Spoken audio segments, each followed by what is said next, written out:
All right, we're live. Okairi, welcome back to my channel, May Between the Pages. My name is Taylor, and today I am back with my co-hosts of Page Chewing, PL and Steve, for the last episode of Page Chewing in 2022.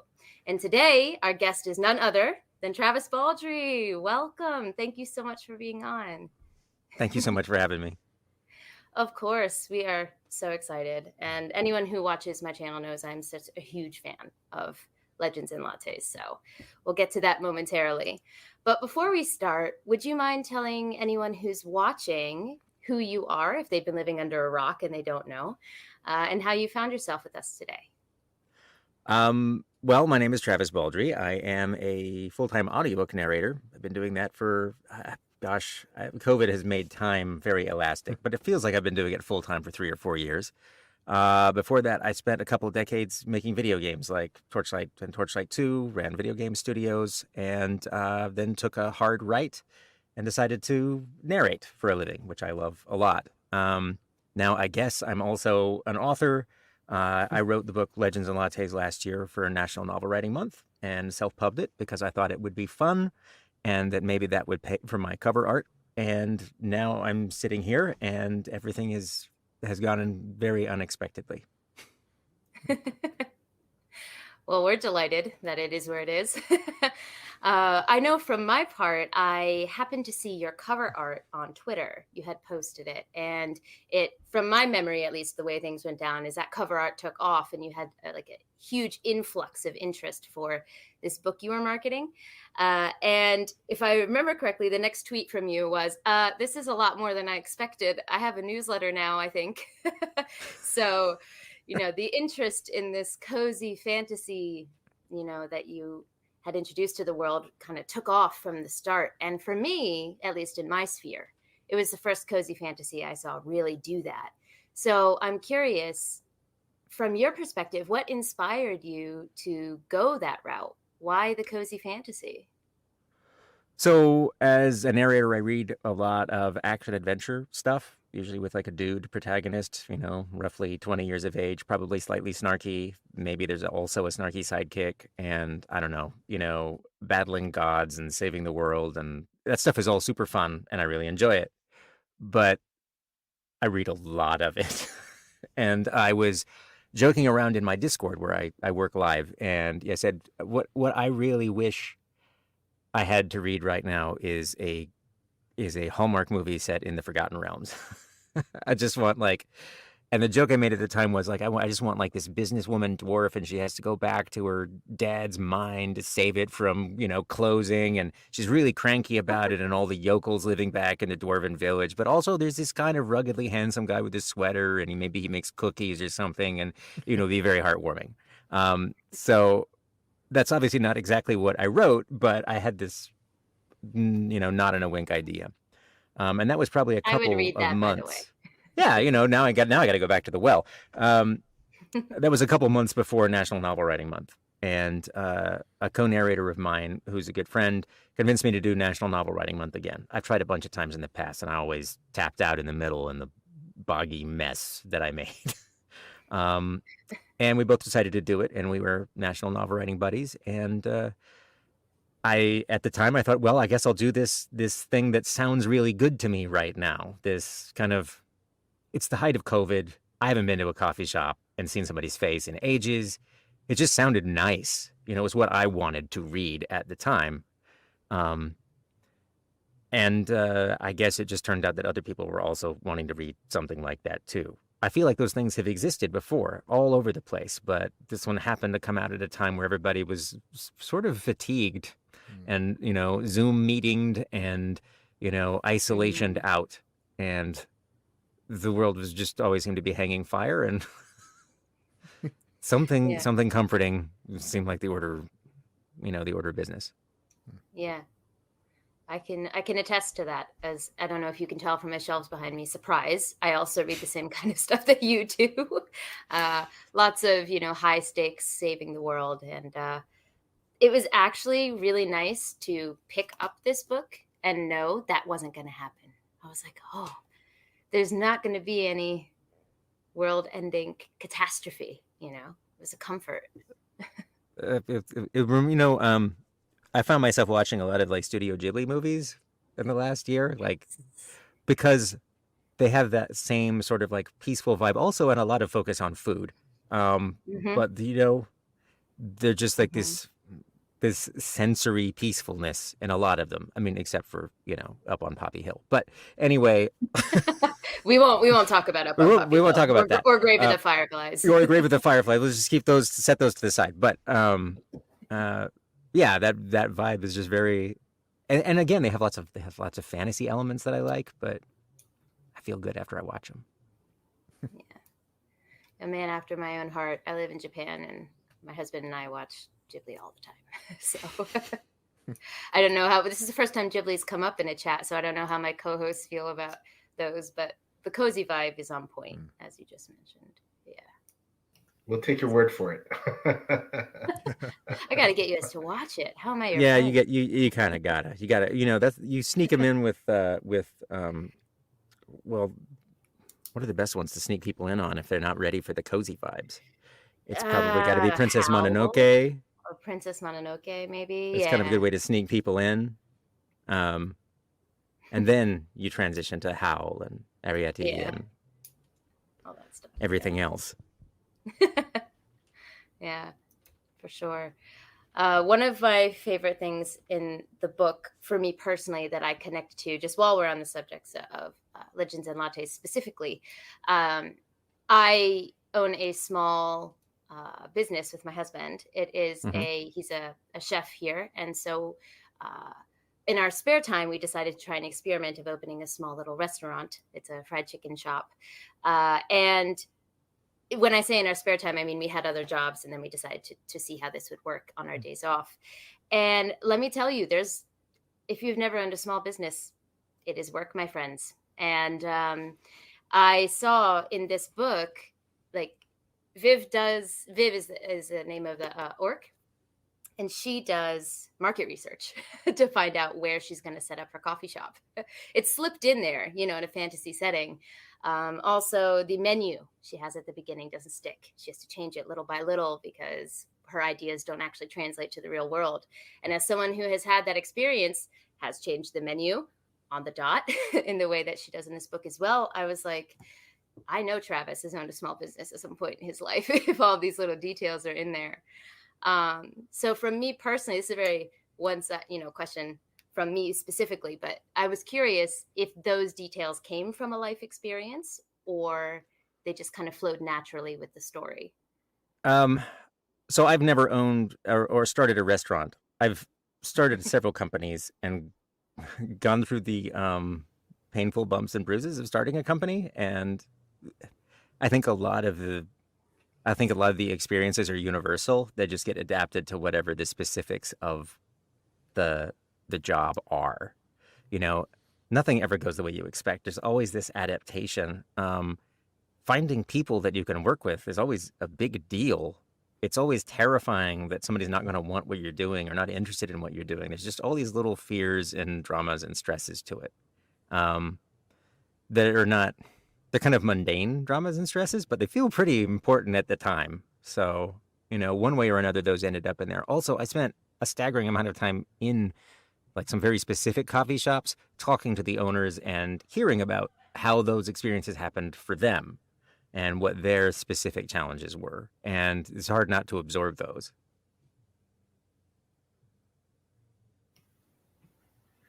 That's Yeah. that's that's fascinating. I think for me, excuse me, I know we have so many questions for you. I Mhm. think for me that one of the things that I think a lot of people want to know, I certainly do, is this journey that you've been on that just seems so fantastic, and congratulations on all the success. Like how you came from, okay, well, I'll enter this contest and I'll write a book, and and then suddenly you it starts off as self-published. You somewhere along the line get an agent perhaps, or you had one, and then you end up traditionally publishing, getting a book deal, and then suddenly, and not suddenly, but I mean obviously you're in it, then you're a New York Times best-selling author. Like how did all this happen? Um, so after writing it, I I like to learn stuff. I like to know how to do things. obviously I've done different kinds of jobs a lot, and I'm a serial hobbyist. And I work with authors all the time that are all indie published for the most part. I work with tons of indies. Will White's probably the best known of them. He's like, he's a great guy. His family's amazing. They're just lovely to work with. I wanted to see what they went through, and I had a book. So I bartered with another author that I work with, who is also an editor, and I narrated one of her books in exchange for an edit. And we did it slowly over the course of December. And I commissioned some art. I got a lot of experience doing that from games, so no problem commissioning art. And went ahead and I learned, vellum and the ebook layout and the print layout, and had fun doing all the stuff, getting my print proofs. And I also made one decision that ended up being really important in retrospect that was offhand at the time. So for anybody who doesn't know, most indie authors just publish through Amazon. And most people only buy an ebook, and you can put up a paperback for people to get, but most people don't buy them. It's usually like 1% of their sales, maybe, because people just get the ebook, and that's it. And in general, there's no way you're going to get those in a store, because bookstores do not want to order from Amazon. Amazon won't take returns on paperbacks that don't sell, so they don't do that. But there's another service that you can use called Ingram Spark, which is run by Ingram, who does all of the book distribution for most bookstores. And it's similar to Amazon's paperback books, but you can allow for returns, and it's overall a lot more cumbersome, and it costs you like $45 to list the book. It takes weeks to get it done, whereas Amazon is like 48 hours from now, your book can be orderable.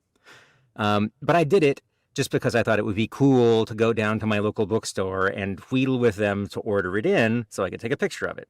So anyway, I did this, and I set all this stuff up. And then, as you mentioned, I posted the picture of the cover art on Twitter just because I got it and I was happy with it and I thought it looked cool.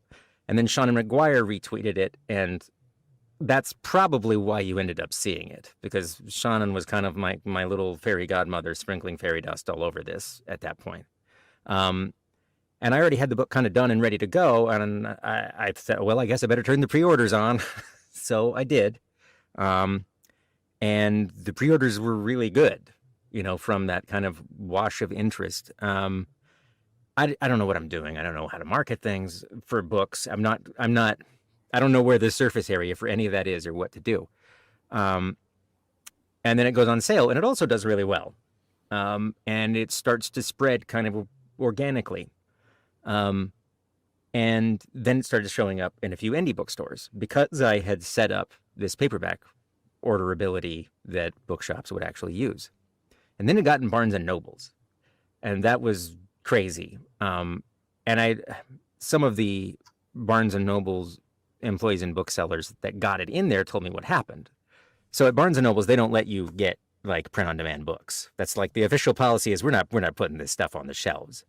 But one thing you can do if you work at a Barnes and Noble is that you can order a book in for yourself from wherever.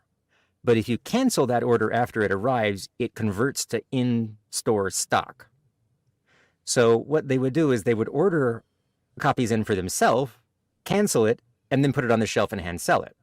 And once they had done that, and once it's sold, then they could talk to whoever was running the store and say, oh, hey, we've sold like X copies of this. Can we order more?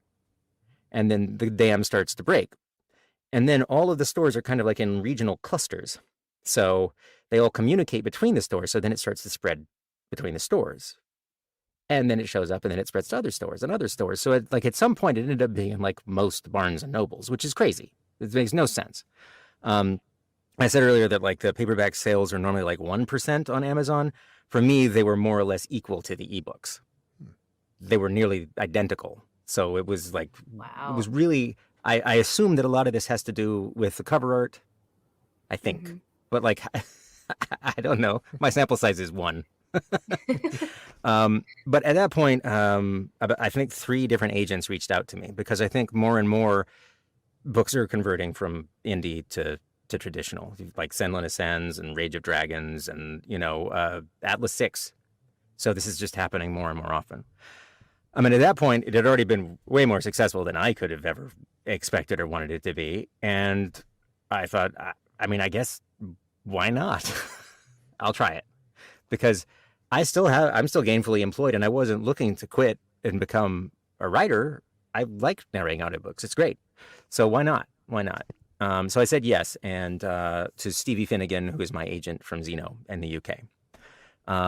And so she went out and shopped it around to pubs. And I think within like 48 hours, Tor UK had came back with a timed offer, which is something that they do to prevent a bidding war. They say, we'll give you this, and this is more than we might otherwise give, but you need to answer within this X day window. So, and I've always thought Tor was great. You know, I'm like, oh my God, a Tor logo? Woo. So I ended up saying yes. And that was with Tor UK. And then I started to learn about how this all works. So Tor UK is not the same as Tor US. They're totally different. They're just owned by the same company, Macmillan. So that was just covering it being in the UK. But then they sold the foreign rights to Tor US. The weird thing is that Tor US had to bid for them, even though they're owned by the same company. Not only did they have to bid for them, but they had to bid for them against other companies also owned by Macmillan, like St. Martin's Press and whatever. I still don't understand how this actually functions, like in any sort of real way. It seems crazy to me, but that's how it works. So then it was just kind of like a sort of a very fast conversion to paperback. This is much shorter than the normal lead time for paperback. So it took longer to do the paperwork to finalize the agreement than it did to write, edit, and publish the self-pub. So that finished up, I think, like June 1st or something like that. And then it was just kind of a mad dash to get everything ready to launch it in November again as a paperback.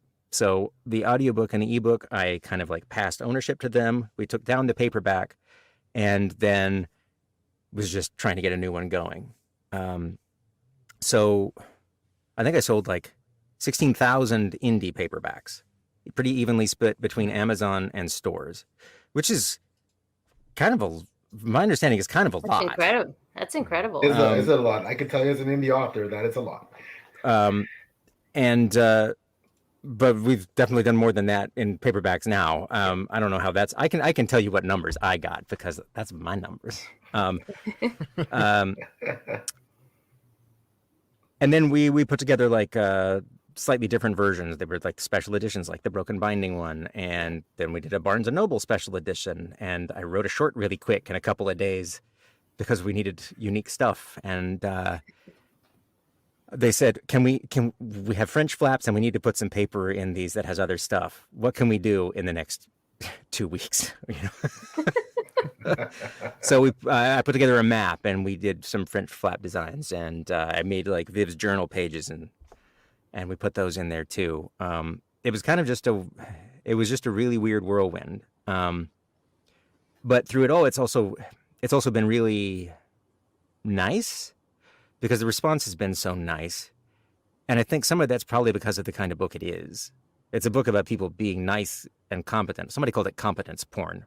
It's just like people just doing things and they're being adults about it and figuring out how to do it. Awesome. And it's very satisfying because they just do it.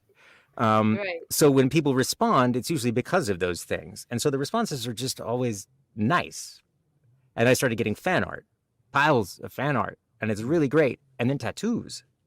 And those are really crazy. And I don't even know what to do with that because I feel like guilty, like a weird guilt, like, oh no, I made something and you put it on your body. What the heck? Well, I can say, as someone who is a tattoo collector, the motif of your book is very easy to turn into a tattoo. Little coffee cup, done deal. Well, see, and that's what I thought, if somebody's going to do something. Somebody did like a coffee coat of arms, but mostly it's been thimble. Lots of baking rats. Which he's far and away the most popular character in the book. I get more notes about Thimble and pictures of Thimble and obviously tattoos of Thimble, and like he says like 12 words. He's really quiet. Confectionery, so he makes good food. Yeah, and then we launched it in November. It did really well. It's still on the indie bestseller list. I don't know how many weeks, 5 weeks later or something like that. And I just feel like I just accidentally stumbled into it because again, we talked about it earlier. It feels like this just kind of like a very timing specific thing. Like people are wanting something like this, but it's not like this kind of thing didn't exist. It's just this one, I think the cover makes the premise really, really obvious. It says exactly on top of the book exactly what it is. It's high fantasy, it's low stakes, nothing's gonna bug you here. Yeah. It's and I think it just happened to come out at the right time and I didn't fumble it completely. So I I wish I could I kind of wish I could say that I had really like planned this and I really knew what I was doing, but I just absolutely did not. I just made something that I thought I wanted and was very surprised that anybody else wanted it too. Um, Hmm. but it's been very gratifying. Yeah. Yeah. Whether it was After, intentional or not, you had your finger on the pulse. That's all I wanted to say. Steve, go ahead. I know, I was just gonna ask, did you have any concerns when the rights were sold to Tor? Was there any hesitation there of giving away that control of the book and what you've created? Was there any worries you had with that process? So in my initial discussions with him, a lot of it was based on my vibe with the people that I talked to. I really liked the editors that I talked to, Georgia Summers and Bella Pagan at Tor UK and Lindsay Hall at Tor US. I just really got along well with them, and they didn't want to really change anything either. They're like, we liked the book, it was well edited, we can just release it. So we went through another copy edit on it. So like a handful of words changed, several because I wanted to change them. And it was like copy edited for Tor House style, but there wasn't a situation where like, oh, this book has promise and we want to change all these things that are important to you. It was like, we like this book, we just want to release it, which didn't feel scary to me. And that was kind of reaffirmed to me like at every step since then. When I wrote the short, when we're going through the editorial process, it's very collaborative. It's not like we need you to do this and this and this. It's very like, here's what I'm thinking. You don't have to take my advice. So, and the same thing happened for the second book. I've just really liked working with them and I haven't regretted it. It's been really cool. And there's things that you get as part of doing TradPub that you just can't get as an indie, like translations. I feel like there's going to be like 10 languages so far that it's getting translated in. I would never do that. I would never get a foreign rights agent and do that. But to have it done is pretty amazing. And I for the first time, I flew somewhere. I was in the Boston airport and I saw copies of my book in a Hudson News and I just went up and signed them. I didn't ask anybody. I was just way too terrified. I just stealth signed them. If they said no, I would probably have cried. But it was the coolest thing. And that's another experience that I probably just would never have had. Clearly, I never would have had. The fact that it's a New York Times thing is, again, I have difficulty processing this. It doesn't make any sense to me at all. But again, it's another thing that would never have happened. So I've had nothing but positive experiences as a result of it. And I kind of got to do both. I sort of got the best of both worlds. I got to do it indie and it was fun. And then I got to do the other side of things and it was also fun. It's a little different and the timelines are different, but the experience has been great. And I get to work with other people who care about books and care about releasing books. And it's just been universally positive. I just had a couple comments that were on this topic here that I definitely agree with. We have here, the BNN employee initiative is so heartwarming. And that's really cool that those BNN employees, to help get your books on their shelves. And I definitely agree with this. It sounds not only like your timing was perfect, but everyone kind of worked together to make this happen. Everybody else got out and pushed and is the one that made anything happen. People on TikTok, YouTube, Instagram. There were so many people who like shared the book with other people. None of this would have happened without them. I also did a very small like signing tour before I signed with Tor because BNN folks reached out to me and said, "Hey, you're in Washington. Do you want to come by and sign some books? We'll order a bunch in and we'll do it." It was crazy. Why not? It was just sure, that sounds great. I'm in Candyland. This sounds great. Yeah. At every step where something cool has happened, it's almost always been somebody else really pushing to make it happen. You know, from Shannon sharing the book and then reading it later when it came out and saying nice stuff about it and pointing people to it. Then on my birthday, she said, you know, we should get this up into the top 100. So she just pumped it for a day to get it into the top 100 on Amazon just because it was my birthday. Wow. People just did nice things that I didn't have anything to do with. And it's really, I don't know, I feel very humbled, and I don't know, it's like those comments said, it's super heartwarming. Definitely is for me. Yeah. Yeah.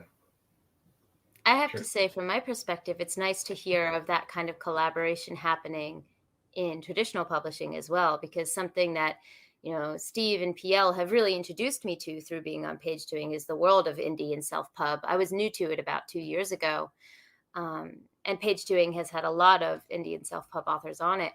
And the mentality of if one person rises, we all rise is very prevalent in most of the indie world.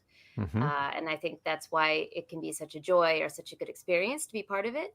And it's really nice to hear that, you know, Sean, and people who are traditionally published have that mentality as well, because I think it's easy to see that as, you know, kind of the crabs in the bucket. You know, if you're looking Yeah. from the outside, it kind of looks like that, you know.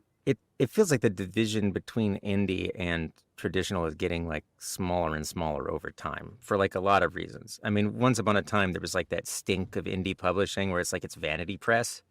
I think that's all but gone at this point, because the books that people put out at indie are professionally edited with excellent covers, often well considered marketing, very specific release plans, you know, analyze the data about how the Amazon algorithm works, what should be your release cadence, when should you do sales, what's the value of Kindle Unlimited. There's so much that goes into it. And I see that all the time with the indies that I work with. It's just, I just don't think they're at this, the stigma of indie, I think, is nearly evaporated. And obviously traditional publishing has recognized to a certain extent that that stigma has evaporated. And for them, it's almost like, it's like a pre-sorting. Like, so much of a book's success is based just on the people that read it and what they say to other people. And that's not controlled by indies, and that's not controlled by traditional. It's just controlled by readers and influencers. And so they're just looking for the same thing, a book that actually, that people pass around. And I know quite a few indies who have very successful series that are approached by traditional publishing and then just say no because they're doing great. They don't need it. And they value the control, and they value the speed of release, and and they value the ability to steer their career, and which is totally valid.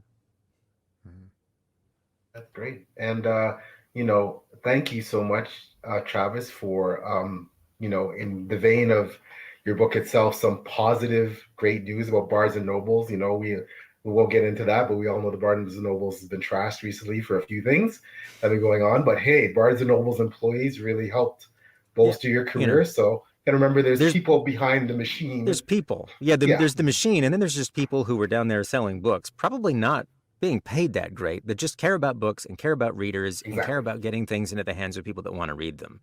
And they're the same people that might be working at an indie bookstore. A lot of them are going to move back and forth between them. It's just people out there. It's just about people, not so much about the store. That's just the edifice that this stuff is happening in, because there was tons of people in indie bookstores that did the same thing. It's just more surprising when it's Barnes and Noble. And if you say it, people are like, what? Because the fact that it penetrated that firewall of corporateness is a little weird. But also a credit, you know, you're a very humble guy, but a credit too that you wrote an outstanding book. And yes, you know, you can say about catching lightning in a bottle at the same time, but you obviously wrote a book that really resonated with people. That was fantastic. And, you know, kudos to you for doing it. You're living the dream. So, you know, big applause to you, my friend. Thank you. It feels really, really odd. Unbelievably odd. I still don't really think of myself as a writer. I'm trying really hard. Now that there's a second book, I feel like slightly less of an imposter. I've managed to do it a second time, which was hard. Everybody told me that the second book was hard, but I didn't realize how hard. It's I've really heard hard. that from It's PL. Yeah, I've heard that really from hard. PL. Yeah. It's really hard. Yeah. Yeah. And there's a variety of reasons too. I threw away 3 different versions of the second book before I got one that stuck. I was panicking increasingly with each one that I trashed.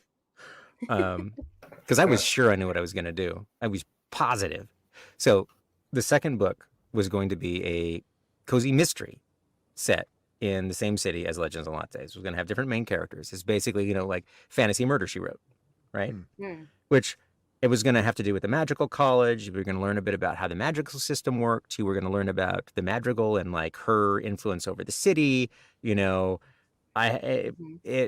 was also about books and a bookstore, and I had it all outlined. I had like a 10,000 word outline. I knew everything that was going to happen, and I got about 30,000 words into writing, and I was like, oh, I hate it. I hate it so much, because it all felt very mechanical, like getting this person here to do this thing, and I don't know if it was over planning. I don't know if I just didn't understand the heart of the book. But then I was just in a panic and tossed it and then started over. And I kept trying to salvage and figure out what it was that I should write. And it was difficult for a couple of reasons. One, I think it was just, it's hard to do a second book, period. But the other part of it was that I hadn't expected anybody to read or care about the first book, and I wrote it in isolation. It didn't matter what anybody thought of it while I was writing it. And so as I'm writing it, I'm thinking, well, it has to kind of fit in with the other book, but it doesn't have coffee. Are people going to be mad? It doesn't have, it doesn't have this. It's not about renovating a shop. Are people going to be mad? It doesn't, it's not, what element, who am I going to disappoint? And just the fact that there was an audience for it at all was a little, it was like being a deer in the headlights. But I had a really tough time separating out. So I felt bad while I was writing it, but it was really hard to separate it if I felt bad because there was something fundamentally wrong with the story, or if I felt bad because I was worried about that. And it took me 3 tries to separate the two and understand which feeling was which. It was just very nauseous for weeks and weeks and weeks. And it finally, when I caught the tail of the thing that I actually wrote, it became apparent what it was. It was like, okay, you know what? I actually understand why this is working and why I want to write it. And that feeling is very different from the still abject terror I have that people aren't going to like what I wrote. But on the front of the book, I understand why I wrote it and I did it. And my heart will be in my throat when it comes out, and I'll feel really sick, before you read it, jitters, but that's a different feeling. And now I know what that is, at least. Forward motion. At least I learned something. Well, I have to say, making a book about books is a good move. You're not going to disappoint anyone with that one. We love books about books. So the second book is a prequel. It's set about 20 years before the first book, and it's about Viv when she's younger, and she's still all in on adventuring, and she gets wounded and sidelined in this crappy beach town. And she befriends the really foul-mouthed owner of failing bookstore, and she's sort of stuck there. And the book is basically about like all those little chance meetings and things that happen to you earlier on in your life that don't manifest until way later. And you look back and you're like, oh my God, the only reason I ended up here, and the only reason I know these people, and the only reason I care about these things is because of that person who I just happened to bump into way back when. And it's also about books and like how we see each other people through books. Like it's like they're like little windows, and where the author and you are communicating in a way. You're like seeing someone, you show yourself to someone else and they see it. And that moment when you see someone else and you recognize yourself in it is like this really powerful moment with books. And so it's where Viv learns to enjoy reading. She didn't care about it before. And also there's lots of skeletons in it. But anyway, we'll see how it goes. But it's a very different kind of book. And it ultimately interlocks with the other book. But it's not about the same kind of things. So of course I'm terrified. But that sounds amazing. I liked writing it, and I liked the people. Yeah.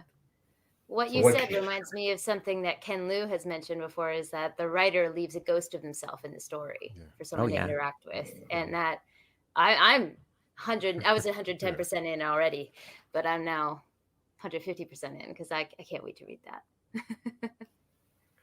So when can we expect? When can we expect it? Name of the Yeah. book? The name is Bookshops and Bone Dust, and I believe they're aiming to do it like on a 1-year release cadence. It would be at the start of next November-ish, I think is the Hmm. plan. The wheels turn slower in Trad Pub because, you know, the things are scheduled and the orders for the books, they really had to pull strings to get this done, I believe. So it's the cover's in process now. You know, all these things will happen and then it will come out in reasonably regular time. We just had a couple people in the chat. I just wanted to pop up real quick. No, Andrew's no, here. Oh, Andrew. hey, Hi, it's Andrew. Andrew, one of the Andrew. Hi, best. Andrew. Love your work. One of Yeah. the best. He's also All these excited about audiobooks. young Viv, Uh, as am I. Andrew's awesome. We also have Kyle with us. Oh, Kyle. Love Legends and Lattes. I read it twice this year, once physically and once audio. Thank you so much. Yeah. I have to say that you know, a lot of my respect for you said being a great author is being a narrator. Like I Hmm. tried, I told this story before on Page Chewing. I had to do a clip for a podcast I was going on of my own book, and I fumbled over, you know, a paragraph 15 times, butchered it. This is something I wrote, right? Like I'm sitting, and when I was doing my own audiobook and working with the audiobook narrators, I just gained so much respect for them being able to do that, because it's not just, you're not just talking, you're not just reading, you're acting, you're playing a character, multiple characters. There's all the intonation, and there's like, I mean, how do you do that, and how did you get started with being an audio narrator? So I'll do the get started first because that's easier. I used to read to my kids all the time, really liked doing it, loved doing the voices, all this stuff. They grew out of needing it. And I stumbled across ACX, which is a service that Amazon runs, which allows authors to put up their books for narration and for narrators to audition for them and then ultimately facilitate the publishing of those to Audible. So it just makes it accessible to indies. And I happen to have equipment for recording VO because was whatever, a game developer, and had gotten that equipment for recording VO, so I could do it from home without having to go into a studio. And so I started doing it, and it turned out I really liked it. So I just kept doing it on the side for fun for years. And then I think the first thing that I did that like got real traction was Will White's Cradle series. So I just hitched myself to his wagon, but dragging along in his wake. But I absolutely loved those books. So that's kind of how I got started. And eventually, at some point, I made games for a long time, and the wheels started to like leave the ground on the audiobooks, and it was like, you know what, I really could just switch to doing this, and I could just do it, and I could not release games and stress out and work insane hours, and the tone is just book people are cool people, so working in the sphere of books is just like it's a really great place to be. As far as doing the craft of it, I mean, it's like anything else. There's, you know, a lot of iterative work that goes into just getting good at it. It's just practicing doing it. But I mean, in essence, it's about extracting what the author's trying to say and making sure that you get that across. You make sure that when somebody listens to it, they're getting what the author intended, or at least that's what most people do. And there's lots of components to that. There's obviously the dialogue and the character, and making that sound natural and effortless is a specific kind of skill. But the narrative narration is a different kind of skill. You'll also discuss. So a lot of people try and hire voice actors who do like game VO or commercial VO to read an audiobook. And you can almost always tell because they're not used to doing narrative, because it's a very different skill than dialogue or like announcement. So they tend to have everything kind of feels like it's always at max level, and there's not this elasticity to the narrative. To me, like the narrative, all the stuff in between the dialogue is kind of like the soundtrack. This is like what, if I was scoring the movie version of this, what's the tone of this? What gets across the feeling that the author's trying to do, which is, again, very different from the dialogue. And so effortlessly moving between those two things, I think, is what makes audiobooks work well. Because you're constantly just mainlining the tone of the book in a way that makes it come to life for you. And you don't have to do this extra work of interpreting it in your brain because it's been pre-interpreted for you. Some people don't like that because they're like, well, maybe they wouldn't interpret it exactly the way I would. And again, for a narrator, I think the challenge is you trying to give them what the author wanted, and that's the best you can do. What habits do you have, or what kind of how do you prepare when you're about to narrate an audiobook? Do you have something for your voice or for your throat, or what are some things that you do to make sure that you can maintain your pitch and everything on your voice?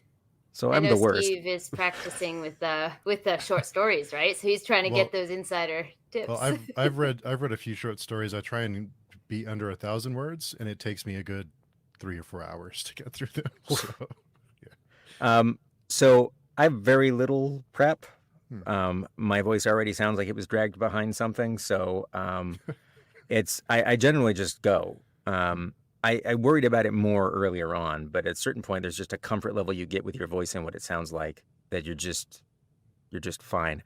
I think female narrators often have to do a little bit more prep because their voice perceptibly changes more over the course of the day. Like when you wake up and your vocal cords are relaxed, there's a bigger difference in how you sound. So often, I think they'll have to warm up to make sure that the tension in their throat is closer to how it's going to be after they've worked for a while, so that there's not a bigger swing.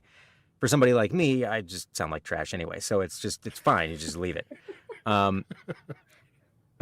Most of the prep I do is just going to be script prep, which for me is really streamlined at this point. I read a lot of books, so it's mostly, and I also read a lot of fantasy. So usually that involves getting a PDF, probably converting it to a Word doc, pulling it into Word, doing a spell check so it finds all the weird words they made up.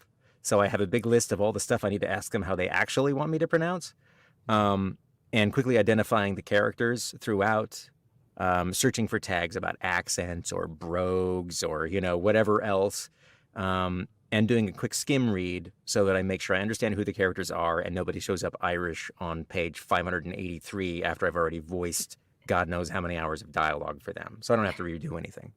And then depending on the author, there's a certain amount of work that's just like, some authors are like really particular, like this guy is played by Robert Downey Jr. in the movie, and that is the tone I want for him. And others are like, I don't care. So you kind of get what information you can get, and then you just go.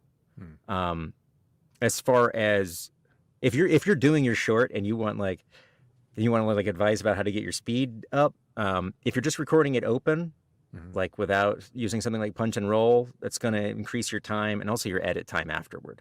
So most professional narrators at this point use a system called punch and roll, which is included in most DAWs at this point, where if you mess up, you can move the audio playhead back to right before you messed up, and then you press a specific button and it will give you a little pre-roll of however many seconds you specify.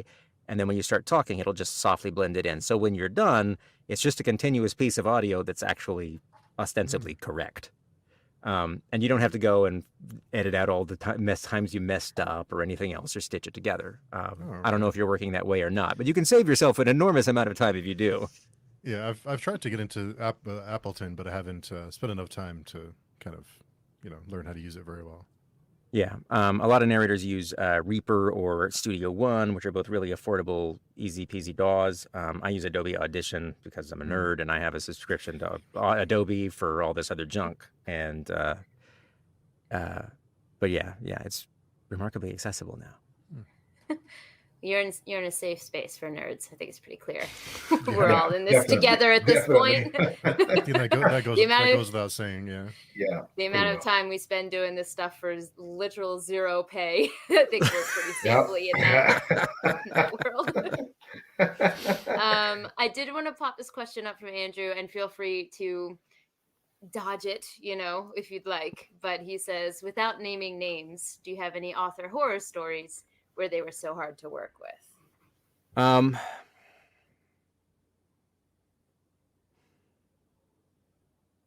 Generally, authors are nice people, almost always. I've had some that were like a scheduling challenge, like things not showing up when they needed to show up, and I'm pretty tightly scheduled, so that can be challenging. In general, it's not a big problem. My biggest problem comes with things like manuscripts that, let's say, were indifferently edited. Because the amount of on-the-fly surgery you have to do to fix those can be a challenge. The most challenging of those that I did was a translation, which was roughly translated, so much so that I got carte blanche to just rewrite the book on the fly as I read it to make it make sense, which was not a thing that I recommend that anyone do. Yeah. You're Don't do playing with that. fire there. Don't do that. It's hard. Ultimately, I think the audio product was better. It would have sounded very strange if I had read it as is, but it's not. It's not the ideal. I've kind of like sidelong answered this question. Yeah, that's what I was to say. Feel free to dodge it or shake Just it off. put a little English on it. Plead the fifth. That was very tactful. That was said very tactfully, Travis. That was well done.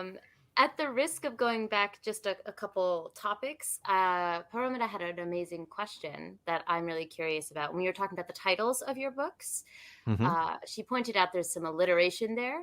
Legends and Lattes, Bookshops and Bone Dust. Please share your thought process behind these lovely semi-alliterative titles. Excellent question. Excellent. Yeah, she kills I feel like every time. I feel like I'm locked into the alliteration now. After the first book, I feel like it has to be maintained as going forward. For the first book, I just had the title first. It was literally just the first thing I had. After the idea that I wanted to do this, a Hallmark movie, fantasy novel, Legends and Lattes was just the first thing I had because I knew it was going to be about a coffee shop, and it just seemed like this is the obvious way to go. I've bound up the idea of the book here. You're going to get that it's fantasy. You're going to get that it's about a coffee shop, and you're going to get that the tone is going to be somewhat light, and we're set. And the next thing I wrote was the blurb, and then an outline. So I wish I could say there was a lot more thought that went into it than that, but mostly I liked the way it sounded. I thought it was catchy, and I think it got everything, maybe not everything, but a lot of what you needed to know about the book packed into it. The other second book that was going to exist, well, what I was going to write was called Murders and Magestones. So clearly the alliteration is definitely going to continue to be in effect. It's easy to remember. I think it's a good marketing. Yeah. I agree. It should have been a Court of Thorns and Lattes or something. It feels like we have these waves of like naming. That's the blank of blank and blank, the blank of blank and blank. I don't know if you want to merge with the fairy smut market, but we got a little bit spicier. Yeah. The really spicy version is coming up. Yeah. You can do a collab with Sarah J. Maas, and I want to see that title. I would read that in a heartbeat. Baldree and Sarah J. Maas. Oh yeah, bring it on.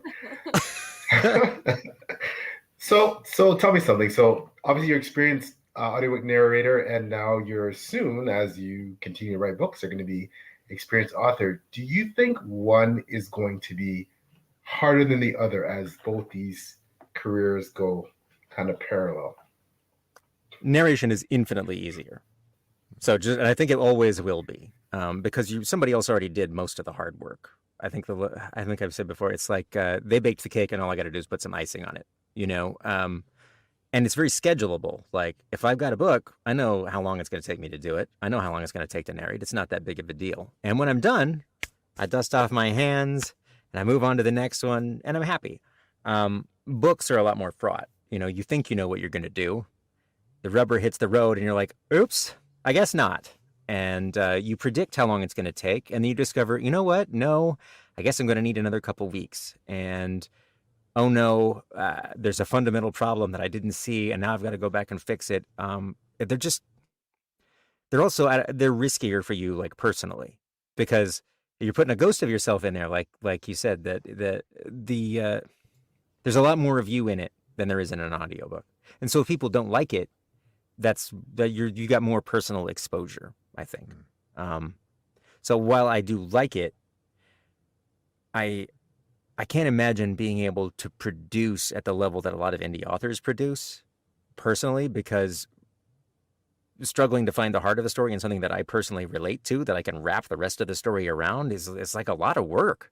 And it's not like plannable work. You know, if you try and force it, it just goes very wrong, which is, at least that's been my experience so far. So the challenge for me right now is mostly like rearranging my life to allow both. So I tend to be scheduled very far out for audiobooks. I'm scheduled to like 2026 or something. So wow. Wow. It's like 240 books or something on my schedule. So there's a lot of books, because largely this is because of series. So especially in the genres that I narrate, fantasy and like game lit and progression fantasy. And also there's been kind of like this new push to convert Royal Road web serials into books, where they're taking books that already have millions of words and they're lopping them up into really substantial books and releasing them extremely fast. Like, okay, we're going to do 12 volumes of a book that's 22 hours per volume. When can you do those? It does not take very long before having a few parallel series like that consumes a vast quantity of your calendar. But I already had this kind of pinned in and set, and then the book came out and it was like, oh, I need to write another one. Because I'm contractually obliged, and also I need to support this, and I'm interested in doing it. You know, I like it. So now a lot of it is trying to figure out what the new sea level is for audiobooks versus writing, and trying to sort that out on my schedule without blowing my life to bits, trying to do too much at the same time. And ideally I will find that comfortable balance where it's like, I've got the right amount of time to write, and here's how much I will probably write a year. And then the rest of the time I'm narrating, which I love. Do you have an agent for the books that you narrate to, or do you filter that out by yourself? No, there's really not a lot of need for an agent in the audiobook realm, because the authors just come to you. You've become known for doing it, and people are like, hey, will you narrate my book? And I'll say, yes, as long as you're fine with the time that I have available to narrate it. Right, as long as you're fine in 3 years. Yeah, it's fine in 3 years. And some of that is because certain small publishers and authors get slots. They're like, I know I'm going to have about 70% of the books on my schedule have not been written. So it's more like a pre-booking of time. Like, I know this series is going to be 6 volumes long, and I've written 1, and I'm going to have 5 more. So let's plan ahead so that I don't get locked out and I can't get them released on time. It's more of like an administrative nightmare than an actual work nightmare. So just before we move on far from this, I just saw this comment and I had to put it up. My fairy husband drinks lattes. Sounds like a great novel. It's the collab we've all been waiting for. My extremely sexy fairy husband. Right, we got to put something sexy in there. He's got to be wearing a tutu. He's got to be wearing a tutu. Tutu. Chris also called us out. Travis wins the award for having a better setup than the YouTubers, and he's right. Well, you know, I have to make sure that when the airplane flies over, it doesn't ruin my work. So this thing weighs about 1.5 tons. And last one here is Tammy's here, so I just wanted to say hi, Tammy. Thanks for hi, Tammy. So this is something I don't know. I feel ashamed I don't know it, and I shouldn't assume this, but is there an audiobook for Legends and Lattes, and did you narrate it? And do you plan to narrate all your own audiobooks for the books you write? There is an audiobook. I released it at the same time as the book because it was easy for me. And I did narrate it. It took 2 days, and it was the easiest narration I've ever done in my life. Also, when Tor acquired it and Macmillan acquired the audiobook rights, they then had to license my version, and it's part of my agreement that I get to narrate any of my books if I want to. So part of it is when I'm writing it, I'm basically narrating it in my brain anyway. It's when you read out loud for thousands of hours, your brain starts to rewire a little bit to how you read print on a page. So I can basically hear myself doing things as I'm writing or reading. It's a little odd, but I know exactly how it's supposed to be read. No, I get it. Not to that degree, but just when you're editing, I edit out loud. Oh yeah, So it's so that's how you catch powerful to do mistakes. things out loud. Yeah, That's where you and catch mistakes, dialogue. right? Yeah, and does my dialogue ring true? I'm just going to say it out loud. Oh, wait, no. I can't even say these words together. This is really... These consonants do not belong in such proximity. Yeah, that's interesting to hear you guys say that in the context of a book, because I have no, experience with narration, but I do have a lot of experience with editing documents for companies on the back end, and I will never send something in until I read the whole thing out loud at least 3 times, because that will show you so many errors or so many things that just don't sound right. It will. Yeah. It also has, so there's a kind of like an unexpected benefit to being a narrator and a writer, which is that when you're reading books out loud that you didn't write, you're also noticing a lot more than just like editorial issues. You're noticing how the book hits you and how the prose functions for you, because you know when you have to get out and push as a narrator. Like, this is really lagging now, or we're repeating information, or whatever. I'm really having to do extra work to make sure that we maintain the tension of the scene, or the narrative interest for the listener. And conversely, when something works great, you're like, wow, that worked really well. So it's kind of almost like going to a writing workshop where people are reading their stuff out loud, and you're learning a lot for yourself in the reading of those. And the quality doesn't matter. It can be a great book. It could be a terrible book. There's lessons to be learned in all of them. And you're basically doing that on a tight loop every day, all the time, for years.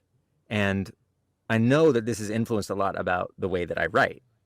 It's like having this amazing ongoing lesson that you get as a narrator, for the same reason that you can find mistakes in your own work when you're reading out loud or someone else's work.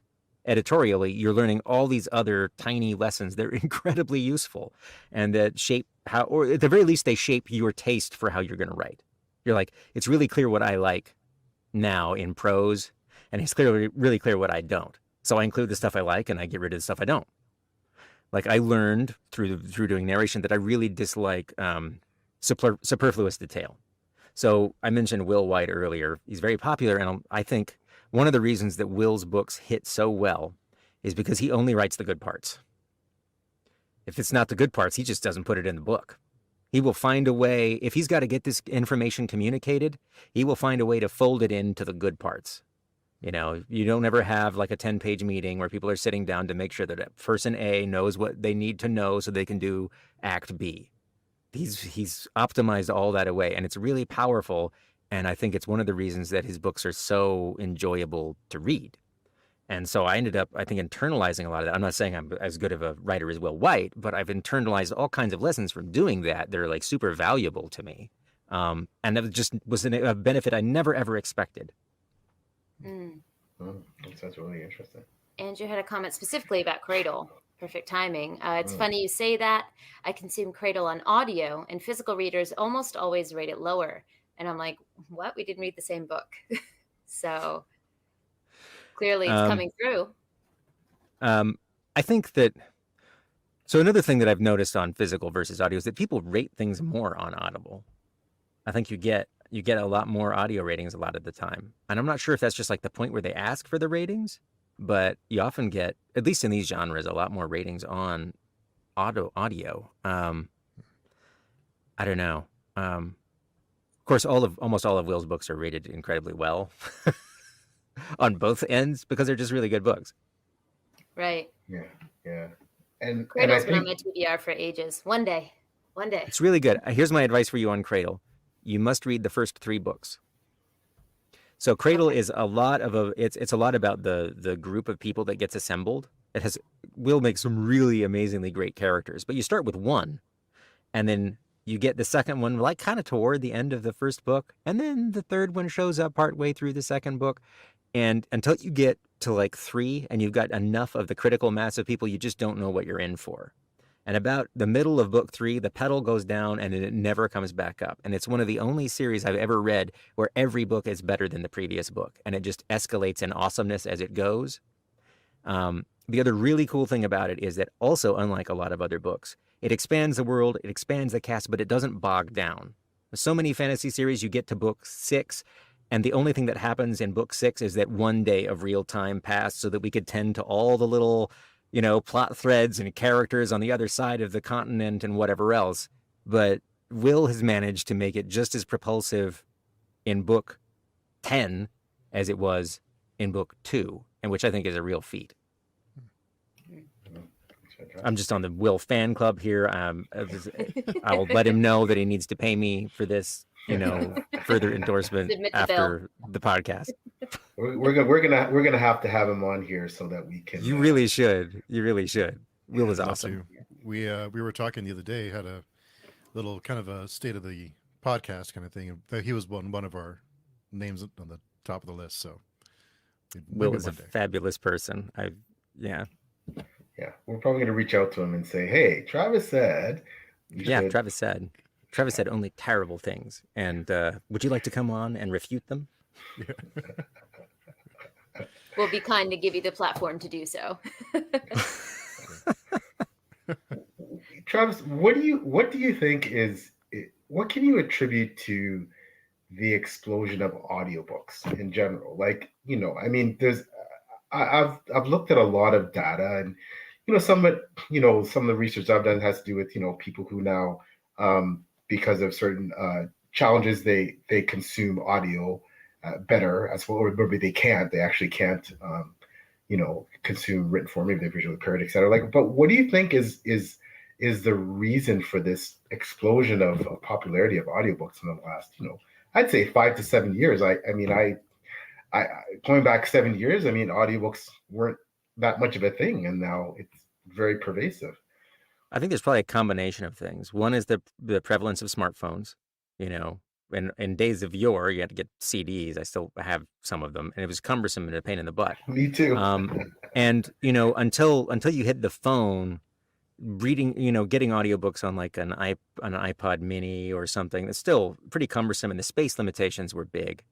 Mm-hmm. So once everybody had a smartphone, it's like a sweet spot where you've got enough space, you've got an interface, you can get to them easily, you can manage them easily. And then you kind of combine that with Amazon taking over Audible, and Audible becoming part of Amazon, and interlinking that with books so that you've got like discounts when you want to buy the audiobook after you get the ebook, and Whisper Sync, and the credit system that they use where people get into their subscription and they're constantly consuming credits. I think it's kind of like a perfect storm of those things. And just the fact that it's a way that you can entertain yourself in a world where we're all used to entertaining ourselves all the time, right? If you've got a phone all the time, well, if I can't look at my phone and I don't have constant entertainment and I'm doing something that does not require my engaged thought, I can still be entertaining myself, and it doesn't cost very much.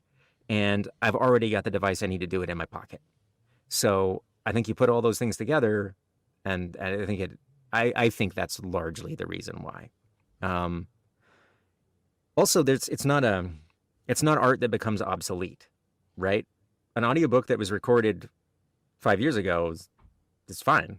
It's still an audiobook. It still sounds just like it's going to be. There's not some magical new technology that you need to upgrade to get the better audiobook.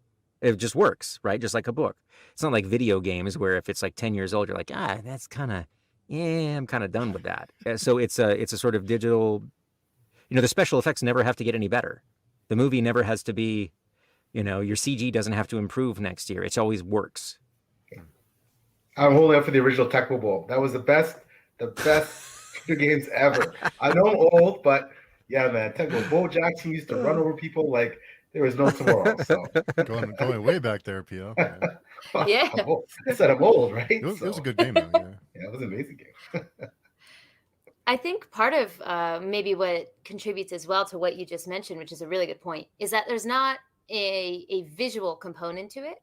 So even on YouTube, you find that if you've posted, there's some videos that we call evergreen content that, someone can come back to. Book reviews are one of those.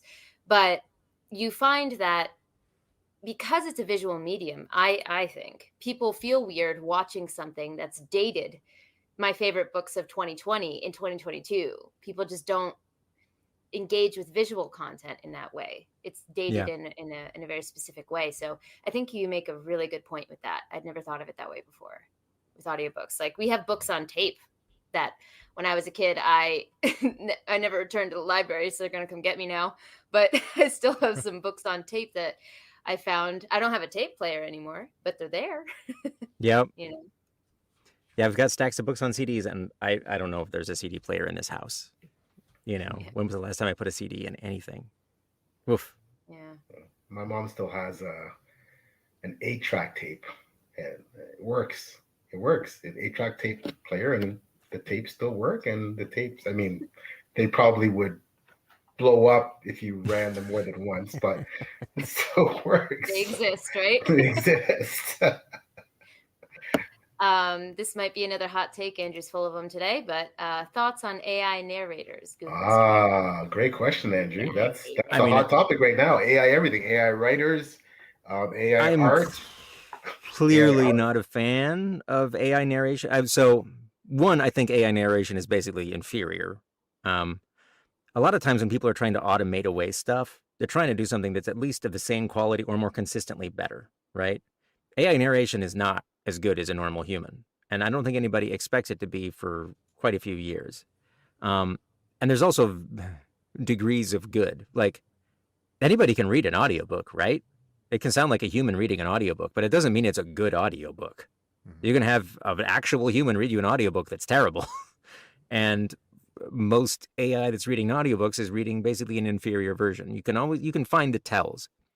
But think about fiction. I think that AI narration is probably going to take over a lot of nonfiction and like instructional print stuff. Like if you're reading textbooks, audiobooks, or like self-help or things like that, I think that's going to take over really fast. Because one, I think a lot of people listen to it at 2x anyway, and they aren't looking for your inflection. They're just there for information delivery in an audible way. And so I think that stuff's just going to take over. But if you look at something like fiction, or let's take fantasy, for instance, you've got multiple voices for characters, which is more and more prevalent. You've got accents, you've got foreign pronunciations, you've got made-up pronunciations that the author might be pretty particular about. And this is not stuff that you can easily train an AI to do. If you want to flag that this chunk of dialogue needs to be spoken then the dwarf happens to be Scottish-sounding-ish, I mean, how do you even tell an AI to flag that? You just can't put the book in and have that come out. So you either got somebody who has to go through the book and flag everything, which is a not insignificant task that you still have to pay a human being to do. You might as well just pay a narrator at that point. So I think there's a section of fiction that's kind of protected from this, or where you're going to have this happening and it's going to be the cheaper garbage version, which again is not great, because I think that all right, so I'm going to back up here. There are good things about AI narration and making this available to everybody, because you have people who who you have audio for the blind. Why shouldn't they be able to consume any book on the planet at a reasonable quality level? There's a lot of value in that, right? It's too expensive to make an audiobook of this, but they can at least listen to the book that they otherwise can't read at all. And so it's hard not to be a proponent of that, because you want this content to be accessible for everybody. There's another side of that, which is that when you produce a bunch of mediocre content that floods the market, you know, it makes it harder to find stuff. I mean, it's like looking at Steam these days. There's so much. How are you even going to find anything? You're looking at like this very small band of stuff. It makes it harder to find the pretty good stuff that maybe is not as hugely popular because it just becomes buried. And that's a really unfortunate side effect. Also, there's people who are just going to lose their jobs. There's people who are currently reading nonfiction and who are currently reading like the news updates for the New Yorker or whatever, and who are currently reading textbooks. And people are just going to stop paying them to do it, which sucks. And a lot of counter arguments to that will be like, well, that's just the way automation works. You know, what about all the people who were, you know, shoeing horses? But again, cars move a lot faster than horses, and you can objectively say that getting a car from point A to point B, functionally, it works better. Like, but AI narration, again, is not. It's like, yes, we have a crappier, inferior version of this, and you're probably going to pay about a similar amount as a consumer to get it. You didn't get anything improved at all. We just moved money from artists working on this to probably some tech bros. So I'm not so hot about that. I could probably talk about this a lot, and I'm trying not to do it in like a really, really like annoyed, like pay artists to do their work thing, because I really do think that we should pay artists and that art is important. And I don't want it to be, I don't want it to be commodified in that way. And again, to have people, I want people removing the boring crap from our lives, not removing the artistry. Please aim your tech cannon at stuff that nobody wants to do and that doesn't enrich other humans. You know, make robot vacuums. Nobody actually wants to do that job. Don't make robot artists. People, that's part of the human experience. We don't need to automate that away.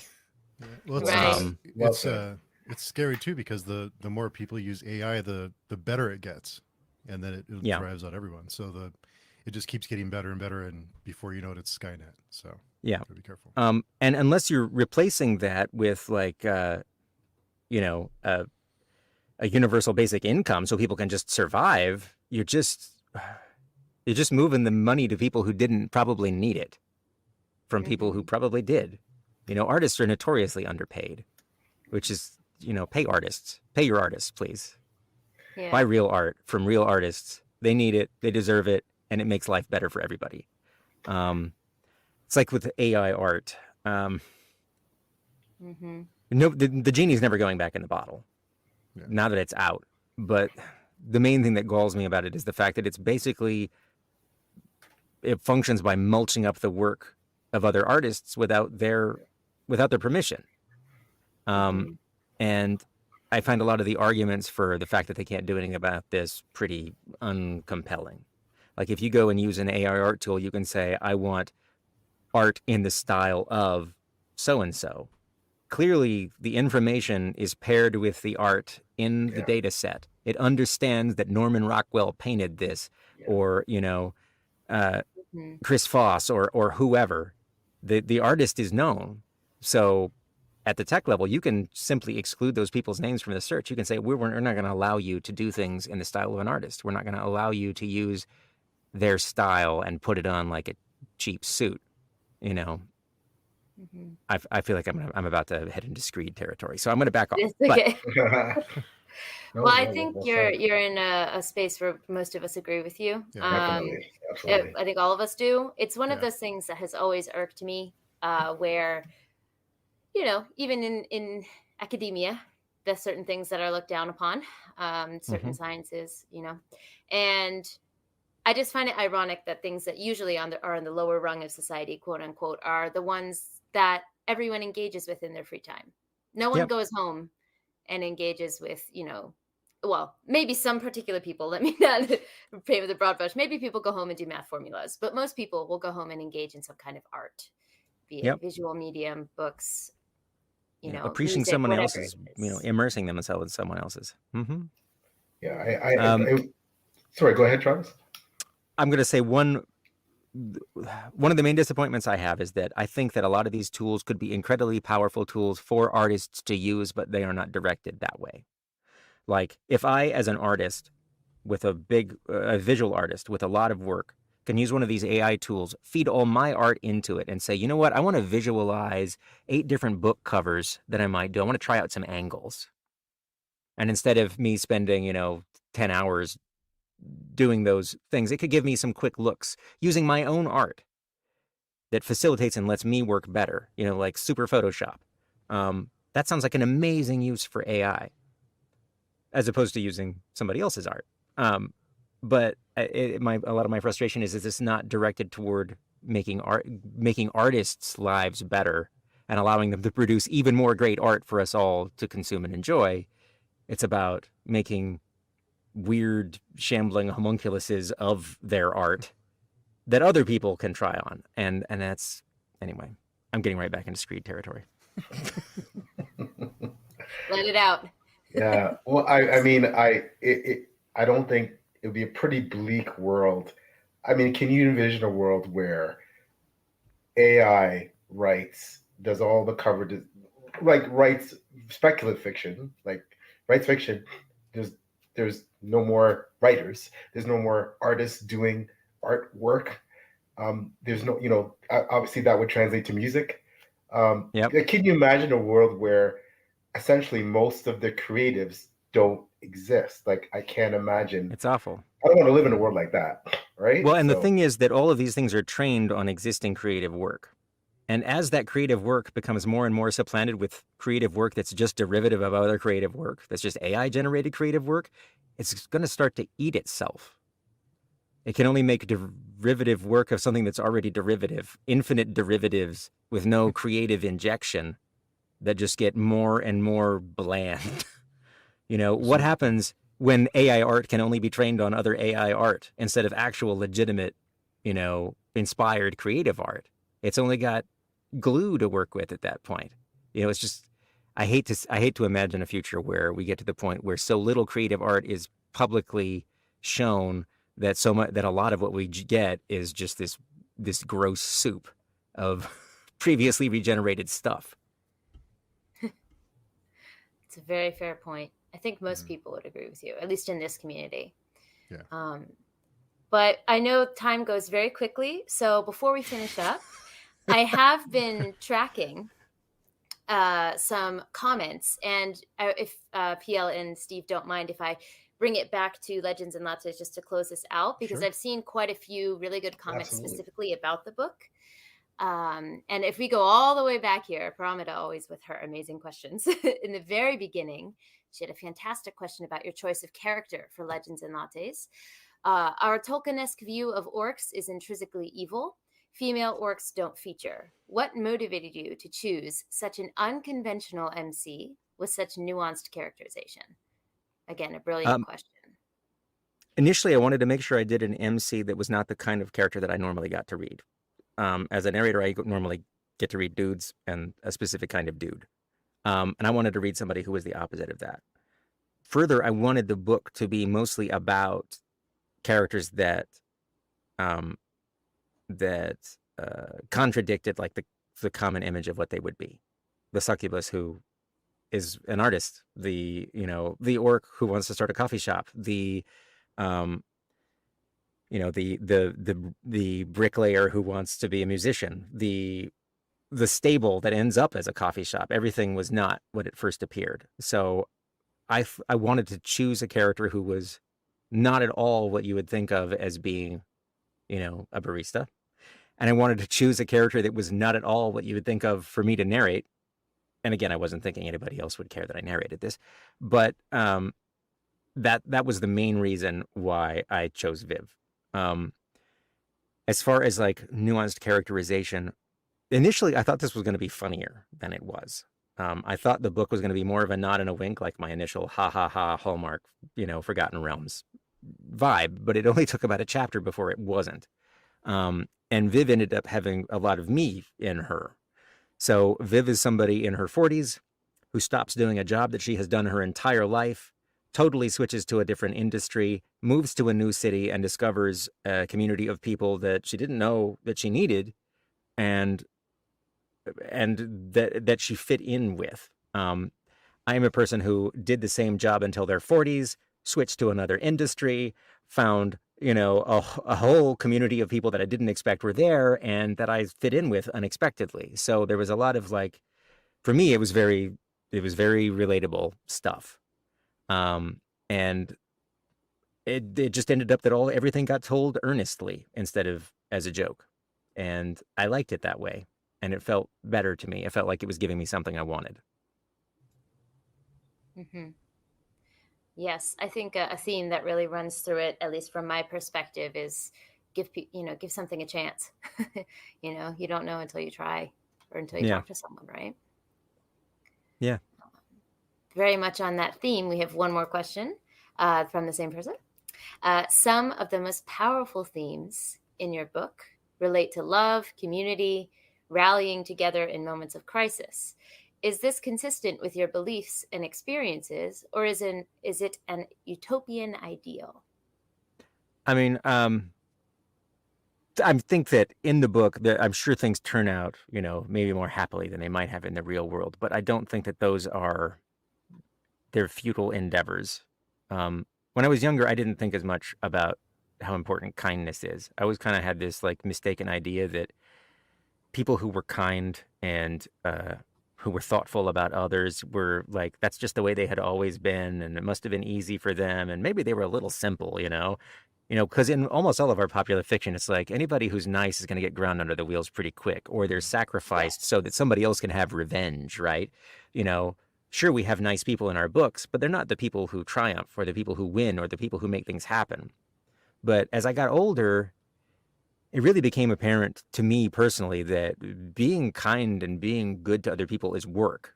And it's work that pays dividends when you do it that aren't always apparent. And that I value those people, the people who do that. And I respect what they do as a choice that they made to do something hard. And I I liked writing a book about people who were largely that way.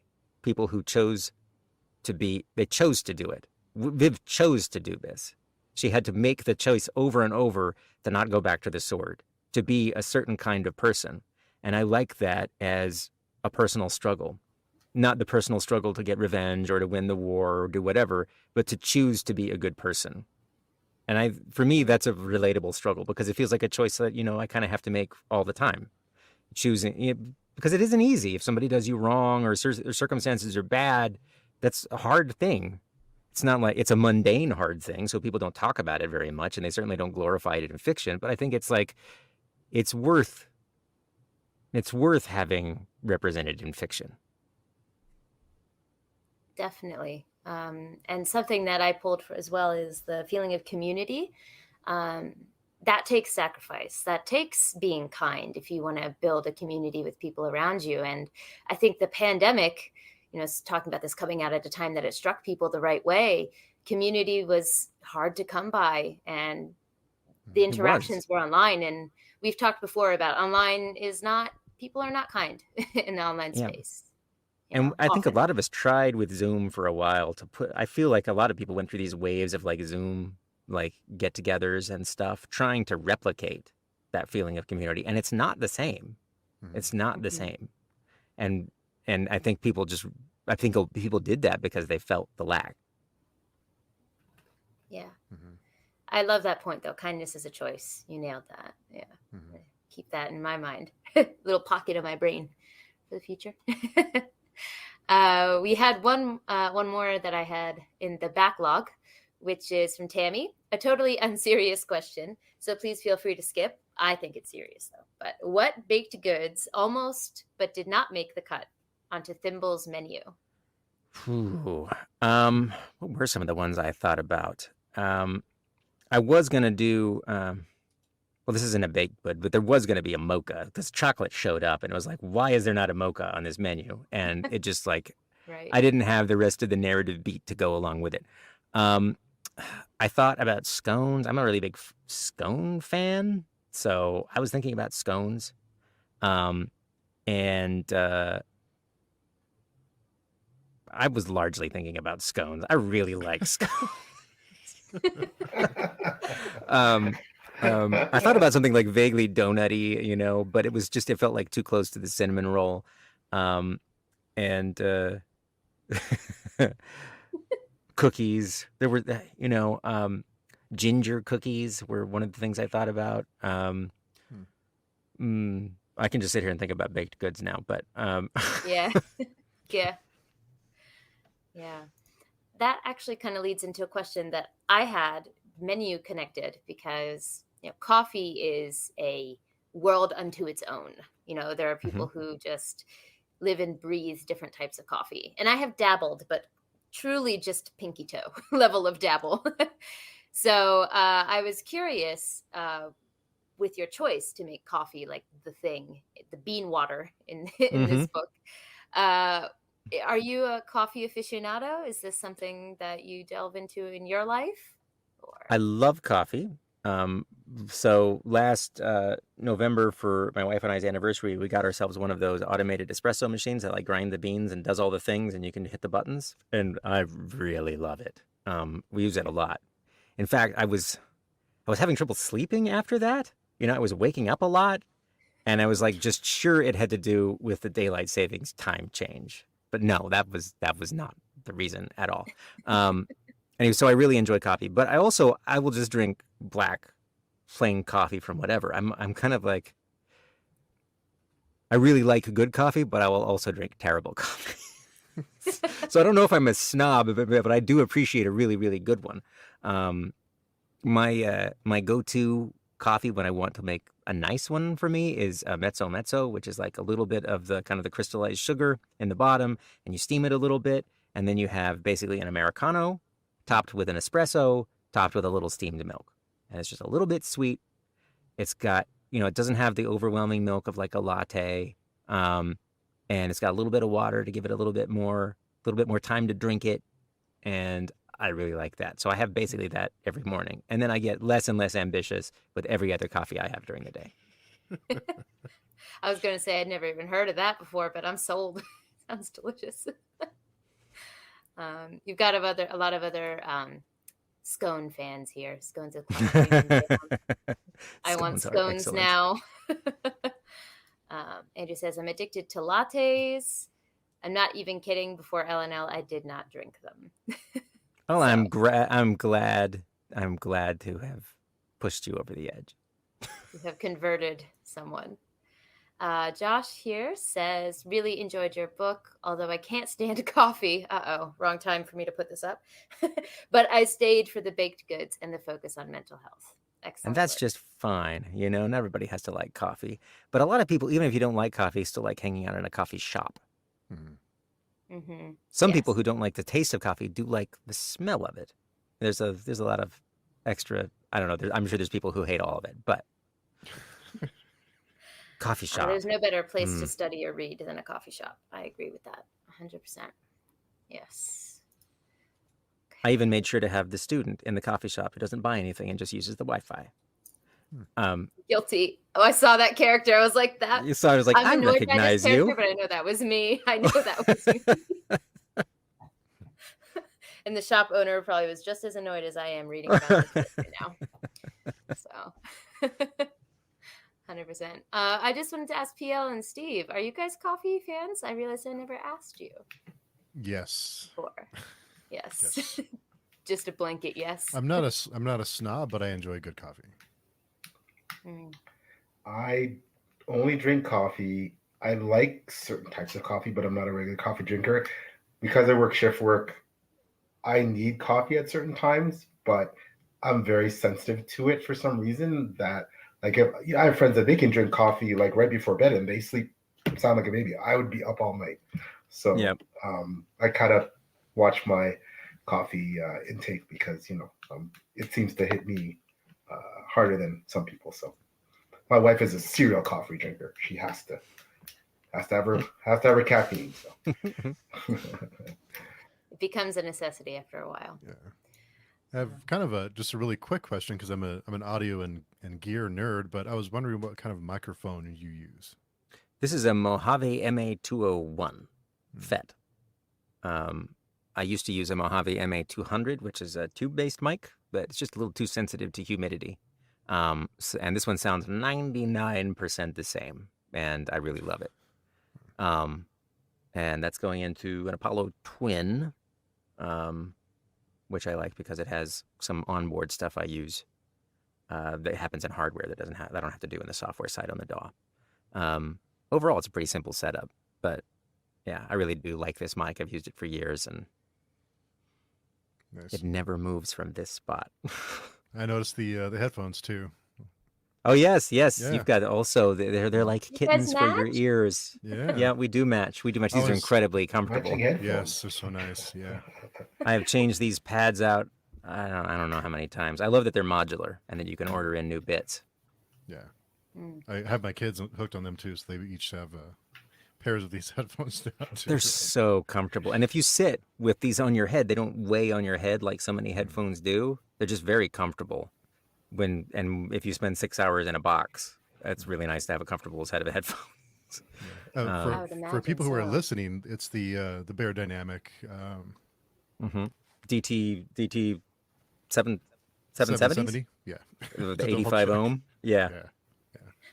I'll be Googling that after they're because now I great. feel like They're I gotta great. up my game. Yeah. You got so many words I Tara's don't got some know. FOMO there for the headphones now. We're gonna have to get I do. page-chewing I love They have matching these kind of headphones. like these sort of like satiny pads. I don't know what the actual material is on the ear cups, and that's pretty great. Yeah. It's pretty And great. it covers your ear. It goes around your ear, so it's not like on your ear. So it's nice and comfortable, and Mhm. you forget that they're on for a while. Yeah, which is really important for narration. You don't want the bleed, so it keeps the sound inside. You know, if you got the over ears. Yeah, they're fabulous. Yeah.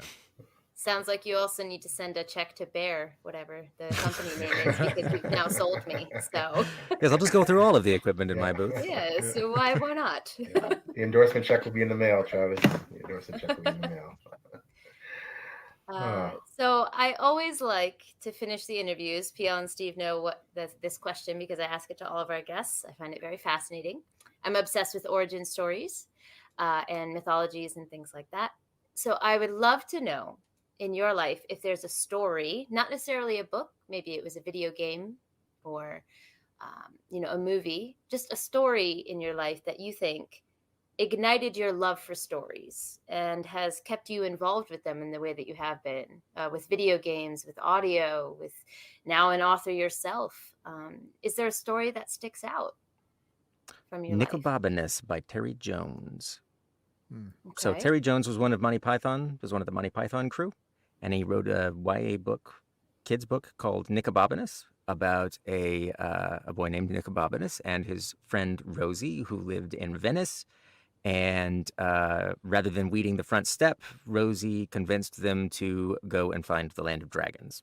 And along the way, very quickly, various bits of Nicobobinus were turned into gold by a golden man, and then they had to find the cure for that, which involved bloodthirsty monks and like an ocean of mountains and a place called the City of Cries. And it's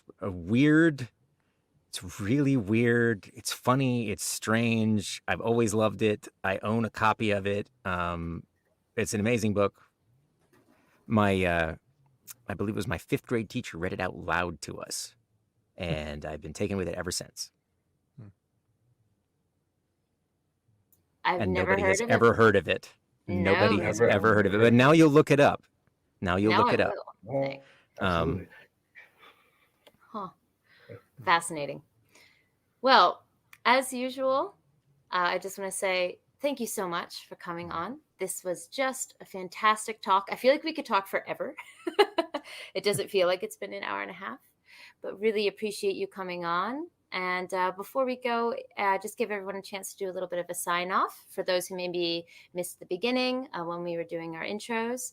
Would you mind telling everyone, Travis, where they can find you, works they can look forward to, just basically where to go if they want to know more about you?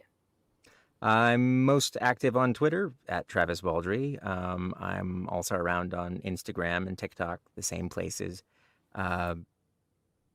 I guess you can look for another book from me next year, probably in November. And apart from that, an audiobook or two from me comes out about every month, or 3 or 4. Yeah, I'm around. Okay. Steve, You want to go next? You can find me at Steve Talks Books on YouTube or at pagechewing.com on our forums. So everyone come by if you haven't already. All right, PL. And you can find me mostly on Twitter at Peelster Writes, and I always give a shout out to Before We Go blog and the wonderful Beth Tabler, who is the head of Before We Go blog and also a very prominent leader in Grand Art Magazine. She's kind of all of our bosses too, because we're all bloggers there. So shout out to Beth. And you can find me on Goodreads, my reviews, on Steve's forum now a lot, which is Page Chewing. All things Page Chewing, and of course, beside my two wonderful co-hosts, whenever we do stuff together, which is kind of like one of the highlights of my week, whenever it happens. So I like that. Whenever we do stuff, because there's a lot of different stuff that we do, deep dives and all. If you're watching this episode of Page Chewing, you probably already know me, but just in case you stumbled here, my name is Taylor. My channel is Made Between the Pages. You can see it below. You can find me, of course, on this channel, on any episodes of Page Chewing, on Steve's channel as well, the forums, Before We Go blog. A lot of this has been mentioned. My personal Twitter, book Twitter, is also always in the description. So you can find me there as well. And that's where we do a lot of our advertising for these episodes, if you want to check out what's coming in 2023. But couldn't have asked for a better episode to close out 2022. Once again, thank you so much for coming on, Travis. Thank you so much for having me. For stopping by. Yeah, of course. Thank you, Travis. It's And, amazing. You should be. I know you probably don't feel yourself responsible for this, but you've basically been on the avant-garde of the new cozy fantasy movement. So I mean, bravo! You started a trend, I think, and it seems like it's right now it's an enduring one. So congratulations on all the success, and can't wait to read more of your works, and hope we get to chat to you again soon. Thank you so much. Yeah. Thanks everyone for coming by in the chat. We appreciate it. And we'll see you on the next episode. Bye guys. See you.